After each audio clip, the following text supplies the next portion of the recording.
Hurtgen Forest, Germany, November 1944. 8 men from the U.S. 28th Infantry Division entered Foxhole 7. Only Private Ellis Granger crawled out, fingernails shredded to raw meat, throat filled with black soil, screaming that something in the ground was wearing his dead friend's voice. I am the War Maestro, and tonight I bring you a tale of what waits beneath battlefield graves, and why some soldiers pray for death by bullet rather than being taken into the earth. The Hurtgen Forest campaign of 1944 remains one of the most brutal yet overlooked battles of the European theater. As autumn frost hardened into winter ice, the U.S.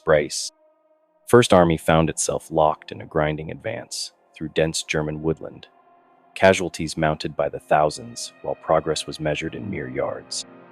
The official military record notes the campaign as an extensive military miscalculation, but deeper in classified archives, other terms appear: auditory anomalies, personnel excavation behaviors, and most disturbing, voice mimicry incidents.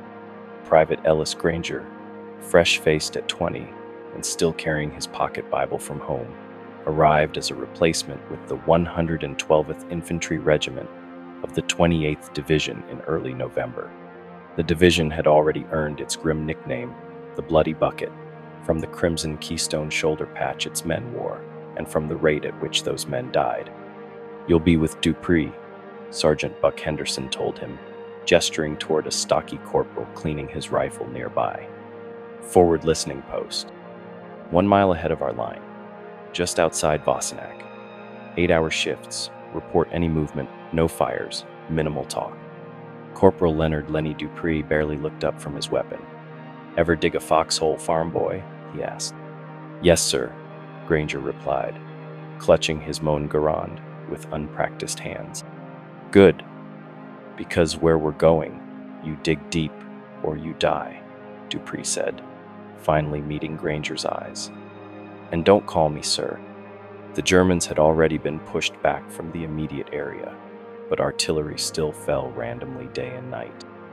As they hiked through the forest to their post, Granger noticed strange markings carved into several trees, crude symbols resembling elongated human throats. "Locals say this forest has teeth," Dupree explained as they passed an elderly woman watching them from a half-collapsed farmhouse. "They call something in these woods the Earth Screamer." "What's that mean?" Granger asked. "Superstitious nonsense. Something about voices coming from the ground. Old woman back there told our translator not to sleep with our ears to the dirt." Dupree laughed. 30 years ago, they said the same thing to troops in the First War. Same forests, same ghost stories. They reached their assigned position as dusk fell, a shallow depression near a ridge overlooking a valley. Perfect for observation, terrible for protection. Together they dug, the sounds of distant artillery punctuating each thrust of their entrenching tools into the cold soil. "Dig it rectangular," Dupree instructed. 6 feet long, 3 feet wide, 4 feet deep minimum. Then we cut foot grooves in the sides for easy access and put logs across the top for protection from shrapnel. Army manual perfect. The dirt felt unusually cold as they dug deeper. Something in the soil smelled wrong, not like forest humus, but like old copper and wet chalk. Granger noticed Dupree had grown quiet.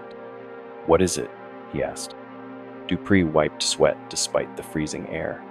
"Nothing, just thought I heard something." He tapped his entrenching tool against a rock, then paused, like an echo coming back wrong. As darkness fully claimed the forest, they finished their foxhole and settled in for the night watch. The temperature dropped quickly, their breath forming clouds above them. Granger tried to sleep first while Dupree kept watch, but something about the earth beneath him felt unsettling.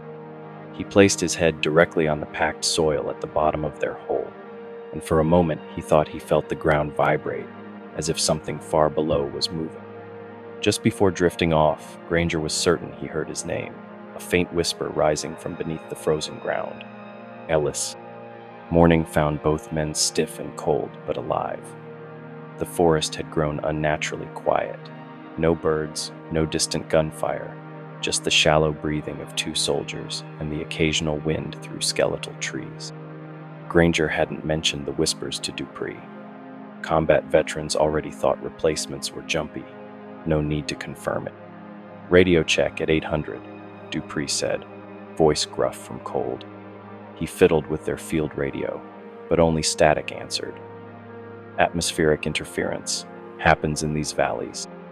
Granger nodded, chewing a frozen K-ration bar. "Did you hear anything last night?" "Like what?"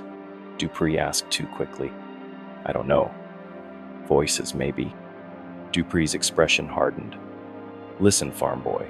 Men hear things in combat. Your mind plays tricks. Started happening in the last war. Shell shock, they called it. Now they've got fancier names." He paused, eyes scanning the ridgeline. "But if you tell me exactly what you heard, maybe I heard it too." Before Granger could answer, a thick fog began rolling through the trees. Not the usual morning mist, but something dense and unnatural, advancing like a living thing. Within minutes, visibility dropped to less than 20 feet. "Stay in the hole," Dupree ordered, checking his rifle. "Zero visibility favors German patrols." The fog settled around them like a cold blanket, dampening all sound. Even their breathing seemed muffled. An hour passed in tense silence. Then Dupree suddenly stiffened. "Did you say something?" he asked. Granger shook his head. "No, I could swear I heard." Dupree trailed off, then leaned toward the dirt wall of their foxhole, pressing his ear against the soil. "What are you doing?" Granger whispered. "Shut up." Dupree's face had gone pale. "There it is again." "What?" "My mother." Dupree's voice cracked. "I can hear my mother calling me, but she's in Indianapolis." Granger felt his blood run cold. "Don't listen to it." "It's coming from underneath us," Dupree said, his eyes wide with confusion, like someone's talking through a pipe. "Remember what the old woman said?" "Shut up," Dupree hissed. Then his expression changed. "Now it sounds like you." "Me?" "It's saying your voice is saying my name, but your mouth isn't moving." Dupree scrambled to his feet, clutching his rifle. "I need to check the perimeter. The Germans have voice projectors, psychological warfare units." "Don't go out there," Granger pleaded. "The fog." "5 minutes," Dupree said, already climbing out. "I'll follow standard procedure. 5 meters radius sweep, then back." Granger watched Dupree's legs disappear into the white mist above. He counted the seconds, feeling increasingly uneasy as they turned to minutes. At exactly 5 minutes, he called out, "Dupree?" No answer. "Lenny?" Nothing but silence, thick and absolute. Then, impossibly, Granger heard his own voice calling back from the fog. "Ellis? Help me, Ellis!" It was his voice, perfectly mimicked, but he hadn't spoken. Granger reached for his rifle, heart hammering. Another call came, this time from a different direction. "Ellis, I'm stuck." It was Dupree's voice now, but distorted, as if speaking through a mouthful of dirt. "Something's got me, Ellis." Granger screamed Dupree's name until his throat was raw.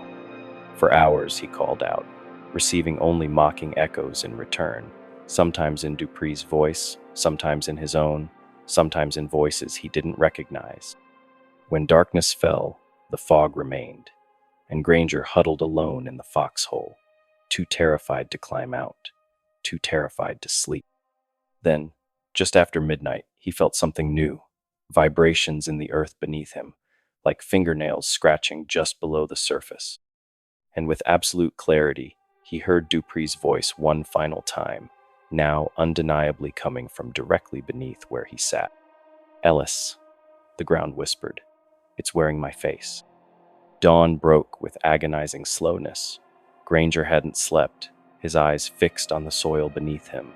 The fog had finally dissipated, revealing a forest gilded with frost.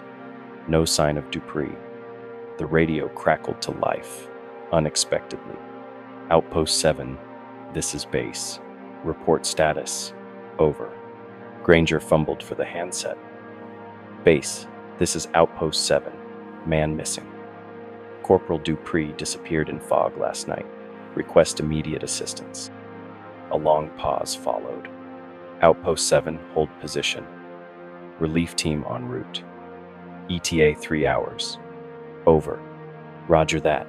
Granger's voice cracked. Please hurry.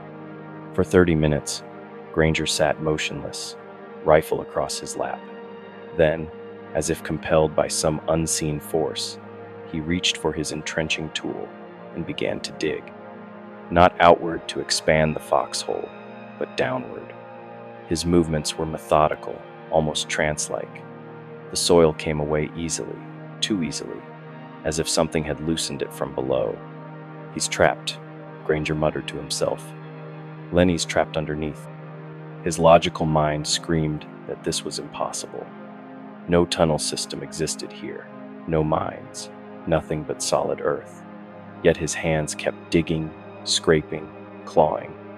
He discarded the entrenching tool as too slow and used his bare hands. The dirt packed painfully beneath his fingernails until they began to split and bleed. By noon, he had excavated another 2 feet below their original foxhole floor. The bottom of his new pit was damp with a fluid too viscous to be groundwater. It coated his fingers with black residue that smelled of rot and metal.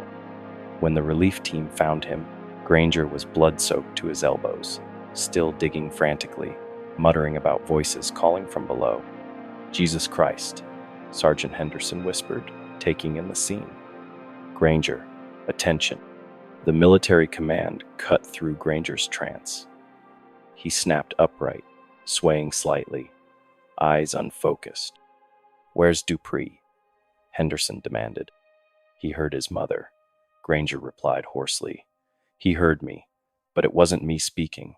It's down there, the Earth Screamer. It's wearing Lenny's voice now. The soldiers exchanged glances. Shell shock, their expressions said. Combat fatigue. But Henderson's face showed something else, recognition tinged with fear. Get him back to the aid station, Henderson ordered. I'll stay with Wilson and secure the position. As 2 soldiers helped Granger from the hole, Henderson leaned down to examine the excavation. His hand hovered over the strange black substance at the bottom. He withdrew quickly when he felt warmth emanating from it. Sir, Private Wilson called several yards away. You should see this. A few feet from the foxhole, at the exact spot where Dupree had vanished into the fog, the ground showed signs of recent disturbance, not from above, as if someone had dug, but from below, as if something had pushed upward and then receded. At the aid station, medics sedated Granger. He refused food or water, claiming they were contaminated with soil. In his sleep, he mumbled incessantly about whispering dirt. When an orderly placed a canteen near his cot, Granger knocked it away violently. He stuck, he screamed.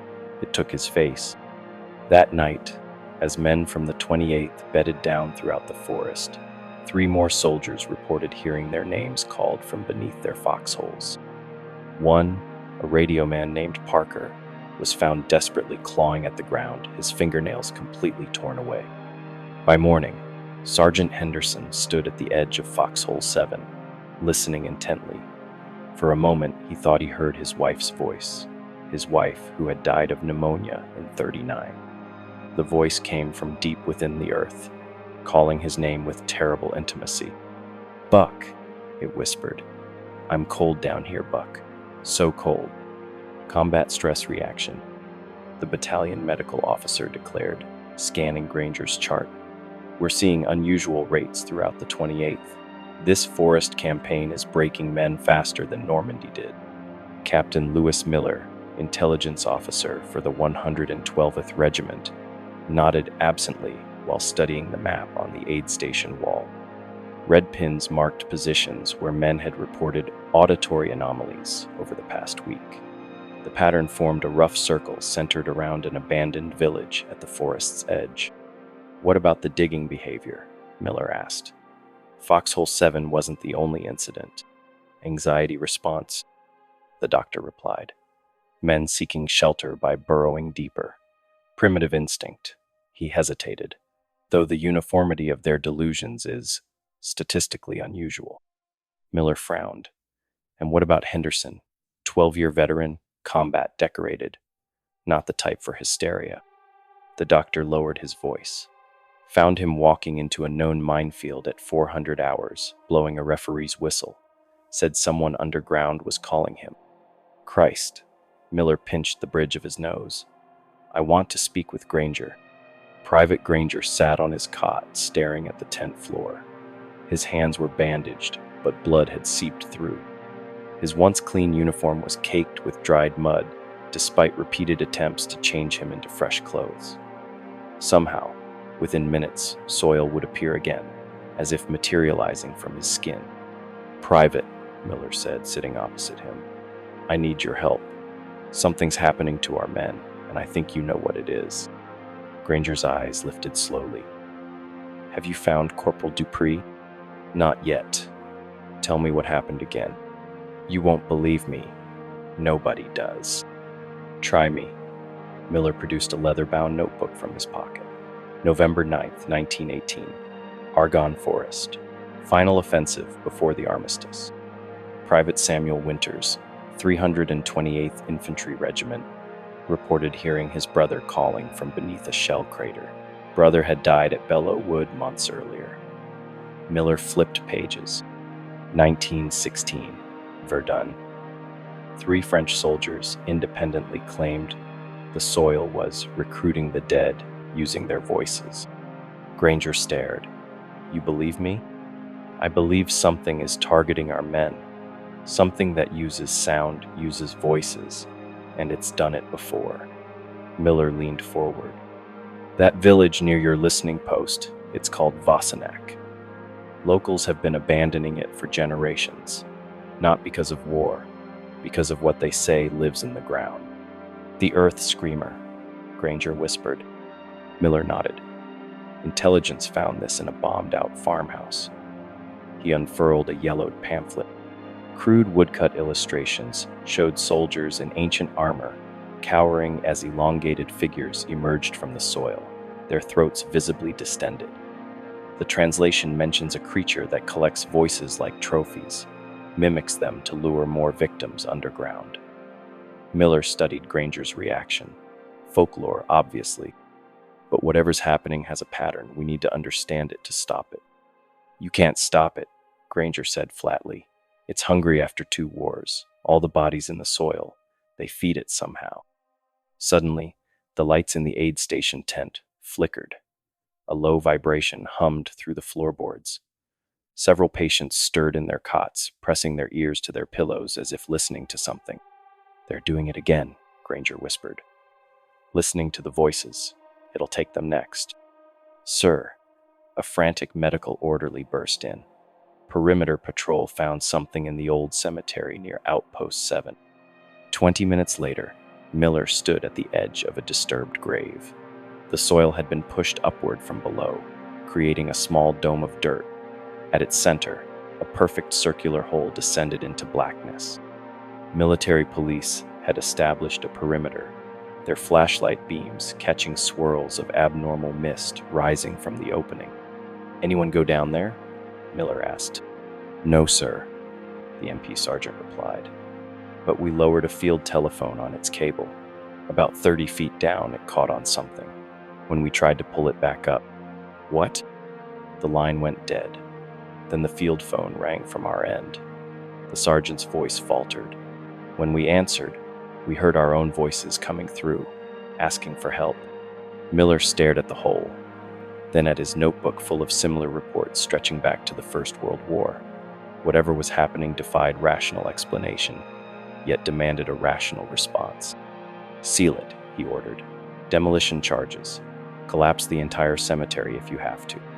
As they walked away, Miller swore he heard his name called from the hole, in his own voice, followed by muffled laughter that sounded like soil shifting beneath feet.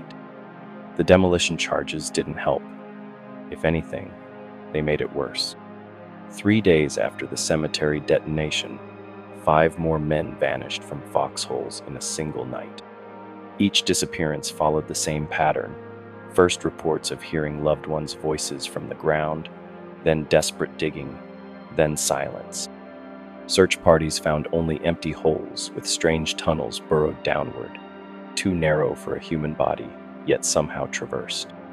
Granger remained at the aid station, his condition deteriorating. He'd stopped speaking entirely and now communicated through crude drawings on any surface he could find: his meal tray, his bed sheets, even his own skin, using blood from his raw fingertips. Each image showed the same figure, a humanoid with an impossibly elongated throat, jawless, ears absent, a creature designed solely to produce sound. On November 14th, Captain Miller decided to risk moving Granger to a rear hospital. As orderlies prepared the ambulance, Granger suddenly bolted, racing into the forest with unnatural speed. His bandages trailed behind him like tattered flags. "He's heading for Foxhole 7, Miller realized, grabbing his sidearm. "Sound the alarm." The search party found Foxhole 7 empty. Not just unoccupied, the entire depression had been filled in with fresh soil, meticulously packed and smooth.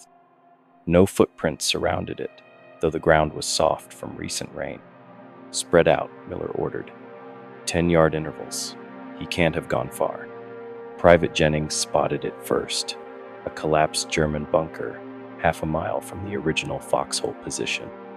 The concrete entrance had partially caved in years ago, but fresh scuff marks showed someone had recently squirmed through the narrow opening. "Granger," Miller called from the bunker entrance. "We're here to help, son." A sickening sound answered him, wet, rhythmic thuds, like a spade sinking into saturated soil. Flashlight beams penetrated the darkness, revealing Granger on his knees, digging frantically with his bare hands. He'd already excavated a pit 4 feet deep. His fingers were worn to the bone, white knuckles visible through shredded flesh. He didn't acknowledge the search party. "Private Granger, stand down," Miller commanded, but Granger continued digging, mumbling incomprehensibly. 2 soldiers moved to restrain him. As they grabbed his shoulders, Granger finally spoke, but the voice wasn't his. It was Dupree's voice, perfectly recreated down to his Indianapolis accent. "He's not here anymore," Dupree's voice issued from Granger's mouth. "Just his meat and his sounds." Granger's head rotated unnaturally to face Miller. His jaw moved stiffly, like a puppet's. "This one dug too deep, heard too much. But you could join us, Captain. Everyone you've lost is down here." A soldier screamed. The soil surrounding them had begun to vibrate, emitting a chorus of overlapping whispers. Each man heard something different: a mother calling, a sweetheart pleading, a child laughing. The air grew thick with the scent of copper and rot. "Fall back!" Miller shouted, but 3 men had already dropped to their knees, pressing their ears to the ground, expressions wrapped with longing. Miller grabbed Granger, dragging him toward the entrance. Granger's body went limp, head lolling unnaturally as Dupree's voice continued to emerge from his slack mouth. "The Earth Screamer has been feeding here since the first shells fell in 1914, the voice explained conversationally. "So many voices buried in anger, in fear. It collects them, wears them like you wear clothes." Outside the bunker, Miller and 2 remaining soldiers restrained Granger against a tree. His eyes had rolled back, showing only whites, yet he spoke with perfect clarity, now using the voice of Sergeant Henderson. "It's always been here." Henderson's distinctive growl emerged from Granger's throat. "Waiting for wars to feed it. We dig our own graves every time." Miller's field radio crackled. Base Command was ordering immediate withdrawal from the sector. The Germans had launched a counteroffensive through the forest. All units were to fall back and regroup at the secondary line. Granger's body suddenly convulsed. His back arched impossibly, spine crackling audibly. His mouth stretched wide, dislocating his jaw with a wet pop. From his gaping throat came a sound like no human voice, a deep, resonant call that seemed to vibrate the very air, a sound that made the soldiers' teeth ache and their sinuses throb. The ground beneath their feet shifted. All around them, The forest floor began to sink in perfect circles, dozens of them, each about 6 feet wide, as if countless invisible entities were pulling downward from below. Miller made his decision. "Sedate him," he ordered, "and get him to the field hospital at all costs. The rest of the company falls back per command's orders." As the medic plunged a syringe into Granger's neck, the private's eyes suddenly cleared. For just a moment, Ellis Granger himself looked out from them, terrified and aware. "It's not him," he whispered in his own voice. "It just sounds like him." Then his eyes rolled back again, and he went limp in their arms. The field hospital at Eupen, Belgium, sat just behind Allied lines, a converted monastery with stone walls 3 feet thick. Captain Miller had hoped its distance from the Hurtgen Forest and its consecrated ground might shield Granger from whatever influence had taken hold of him. He was wrong. "The patient has been sedated continuously for 72 hours, Dr. Marshall explained, leading Miller through the dim corridor.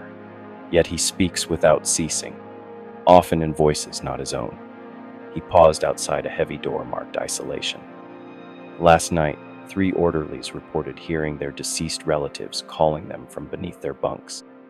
Inside the bare room, Granger lay strapped to a steel frame bed. His restraints were reinforced with wire cable, where leather had proven insufficient. The floor surrounding the bed was scarred with deep gouges, as if something had tried to burrow through the concrete. "Has he provided any intelligence?" Miller asked. "Nothing coherent. He cycles through voices. Some we recognize as missing personnel. Some," Marshall hesitated, "some speak in languages we can't identify. Not German, not any European tongue." Miller approached the bed cautiously. Granger's eyes were open but unseeing, rolled back to show bloodshot whites. His skin had taken on a grayish pallor, and his veins stood out black against it. Most disturbing, his throat appeared distended, stretched, as if something inside was pushing outward.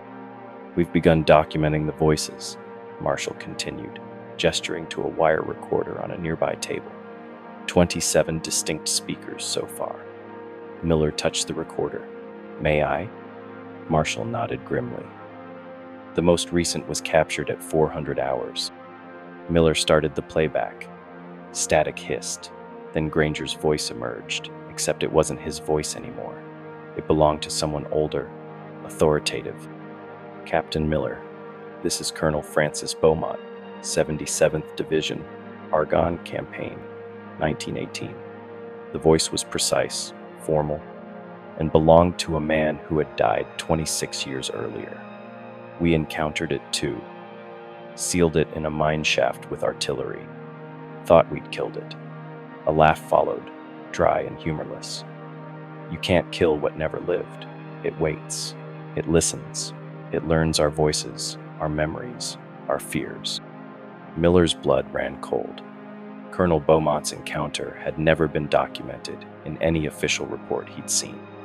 The recording continued, the voice shifting to a higher, desperate tone. It's growing stronger.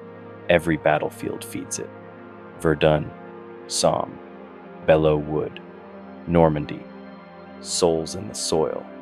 When men die in hatred and fear, it consumes what remains. A sudden thrashing sound interrupted the recording. Granger's body convulsed against the restraints with impossible strength. "You can't save him, Captain." Granger spoke now in Dupree's voice again, eyes still rolled back. "He's part of us now. Soon you will be too." Miller leaned closer. "What are you?" Granger's jaw dislocated with a wet crack, his mouth opening impossibly wide. The voice that emerged wasn't human. It was many voices, layered atop one another. A chorus of the stolen dead. "We are the forgotten beneath your monuments," the voices said in terrible unison. "We are what feeds on war's leavings. Your kind calls us by many names, but we were here before you named anything." Miller drew back as Granger's body bucked violently, nearly breaking free of the restraints. One cable snapped with a metallic twang. Behind them, the door slammed shut of its own accord. "We know you, Jason Allen Miller," The voice continued, using Miller's full name, a name he hadn't disclosed to anyone in the European theater. "We know the brother you lost at Salerno. We have his voice too." As if on cue, a new voice emerged from Granger's distorted throat, the unmistakable cadence of Miller's younger brother, dead over a year now. "Jay, it's dark down here, Jay. I'm scared." Miller stumbled backward. "That's impossible. There's no way you could know." "We know everything in the soil," the chorus returned. "And now, we've learned something new. We don't need to stay beneath. We can wear your kind, like you wear uniforms." Granger's restraints began to snap one by one. The hospital bed shuddered across the floor, as if pulled by invisible hands. The concrete beneath it cracked, black soil pushing upward through the fissures. Marshall grabbed Miller's arm. "We need to evacuate, now." As they backed toward the door, Granger's body went suddenly limp. When he spoke again, it was with his own voice, weak but lucid. "It's not just me," he whispered. "Check the other patients who heard the voices. It's spreading through the hospital, through the groundwater." Miller reached for the door handle, but paused when Granger continued. "It feeds on connection, not just death, the ties between us.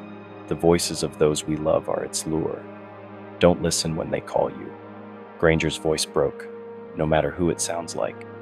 As they fled the room, the floor beneath them trembled. Throughout the hospital, patients began to scream as one, all claiming to hear voices calling from below their beds. The evacuation order came too late. By midnight, 8 patients and 3 orderlies had vanished, leaving only torn restraints and holes in the flooring that descended into lightless depths. Among them was Private Ellis Granger, who left behind only a scrap of paper clutched in the remaining shreds of his pillow. On it, a crude drawing of a face without features, except for an elongated throat wrapped with what looked like vocal cords. Beneath it, written in what tests later confirmed was soil mixed with human blood, were 5 words: "It wears us like clothes. VA Hospital, Indianapolis, 1952. Nurse Martha Killian had worked with shell-shocked veterans since the Pacific Campaign. Nothing in her training prepared her for patient 17, transferred from a military psychiatric facility with a file stamped "War Neurosis, Hurtgen Forest Incident." His real name was Ellis Granger, though he hadn't responded to it in 8 years. His medical history documented a complete psychotic break during the Battle of Hurtgen Forest. The only note from the original field physician read, "Patient claims ground speaks with stolen voices." Martha checked his vitals at 2,200 hours, same as every night. The room was bare, except for a steel-frame bed bolted to the concrete floor. Hospital policy after patient 17 had somehow shredded 3 standard beds, allegedly trying to reach the springs inside the mattress. "Good evening, Mr. Granger," she said, though he never responded. Tonight, however, his eyes tracked her movement. 8 years of catatonia broken by a single, deliberate blink. "Can you hear me, Mr. Granger?" she asked. His lips moved silently. Martha leaned closer, pen poised over her clipboard. "They're still there," he whispered, voice cracked from disuse. "In the forest, under foxholes and hospitals and cemeteries. Waiting." "Who's waiting, Mr. Granger?" "The voice is underground, the earth screamer." His fingers scrabbled against the mattress. It didn't just take faces, it took everything inside them. Martha made a note. Delusions consistent with original diagnosis.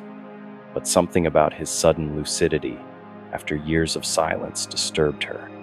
"Do you know where you are, Mr. Granger?" "Not where, when." His eyes were fever, bright. "It doesn't matter. They're spreading. Through groundwater, through roots, through the boots of soldiers who came home. Mr. Granger." "It followed me," he interrupted, voice suddenly stronger. "From Europe, in my blood, in my throat. It wanted to learn new ground." Martha noticed something odd. The floor beneath Granger's bed was discolored, darkened as if with moisture, yet the concrete was perfectly dry to the touch. That night, the ward staff found Martha in Granger's room, long after her shift ended. She sat beside his bed, ear pressed to the floor, expression rapt.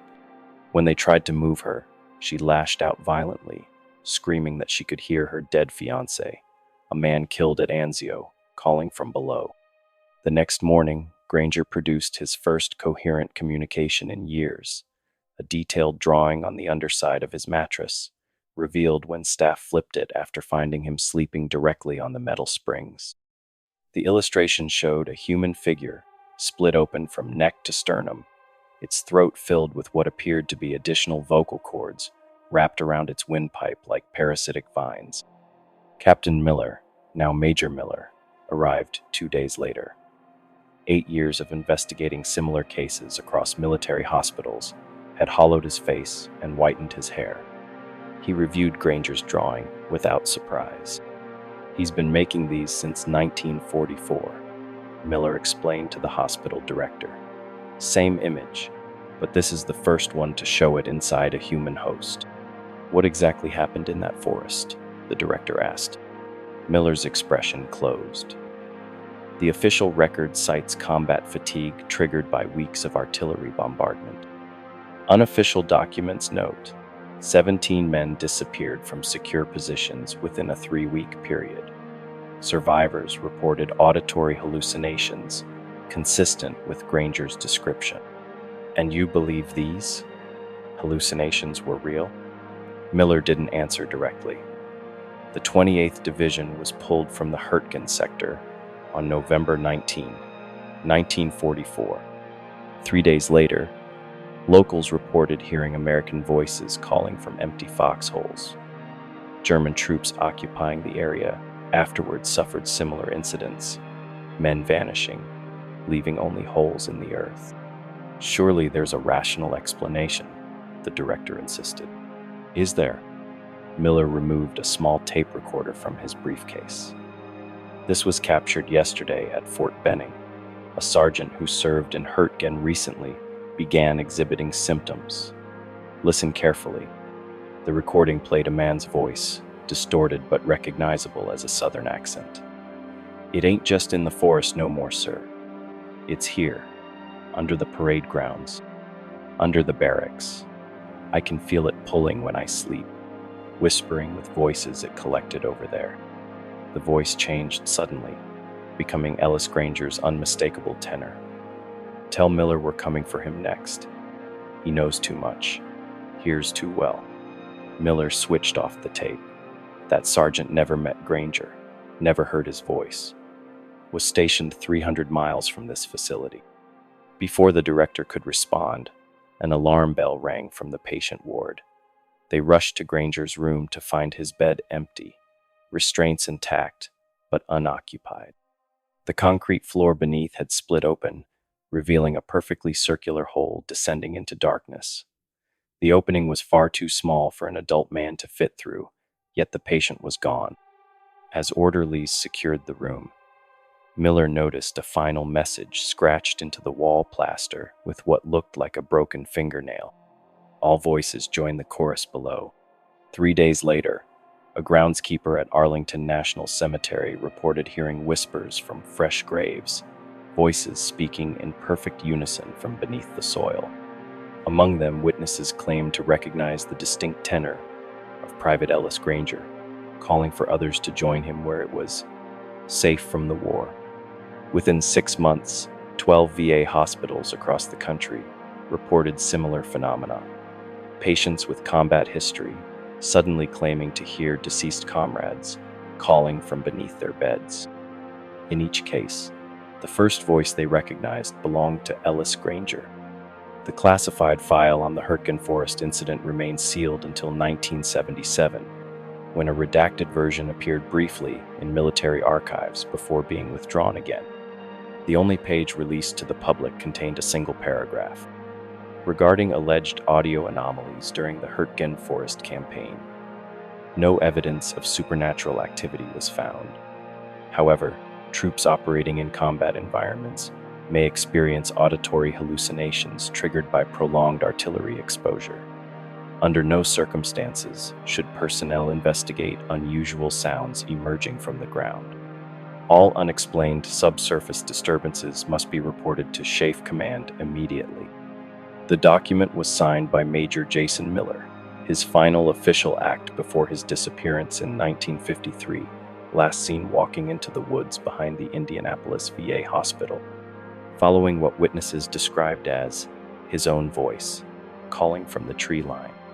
If this tale from the War Maestro's archive left you checking the ground beneath your feet, become part of our regiment by subscribing. The soil has many secrets, and we unearth a new one with each story. Activate the notification bell. You'll want to know the moment our next classified file is declassified. Share this account with fellow historians who understand that battlefields hold more than just the dead. Some hold things that never truly lived at all. Remember, in war, not all enemies carry weapons. Some simply wait beneath your boots, collecting voices like trophies, learning your name one whisper at a time.